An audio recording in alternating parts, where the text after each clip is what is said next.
సమయం పోనివ్వకుండా సద్వినియోగించుకోవాలి. దేనికి స్తోత్రం చేద్దాం. హల్లెలూయా.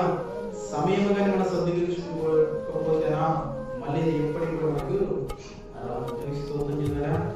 అందుకే నేను ప్రభువారు ఎక్కడ పోయినా ఏ చోటకి వేసుకోవాలి ఏమన్నా చెబుగలవాడు వినుగాక. స్తోత్రం చేద్దాం. ఇప్పుడు వరకు మనం ఎలా ఉన్నామో పక్కన పెట్టి దేవుని సన్నిధికి వచ్చినప్పుడు మరి ఎవరు లేనటువంటి భాగ్యాన్ని దేవుడు నాకు అనుగ్రహించాడు కదా. మరి ఈ రోజున మరి ఈ స్థలంలో మరి ఆయన సన్నిధిలో కూర్చున్నామంటే దేవుడు నాకు ఏదో పని ఉన్నా కదా. పని లేకపోతే మరి దేవుడు నన్ను ఎందుకు తెలుసుకుంటారు? దేవుడు నేను ఇష్టం కాకపోతే ఎందరో ఉన్నారు ఈ గ్రామంలో, అయినప్పుడు కూడా దేవుని సన్నిధిలో నేను ప్రత్యేకంగా ఏర్పరచుకున్నాడు అని మీరు ఆలోచన చేశారా? దేవుని స్తోత్రం చేద్దాం.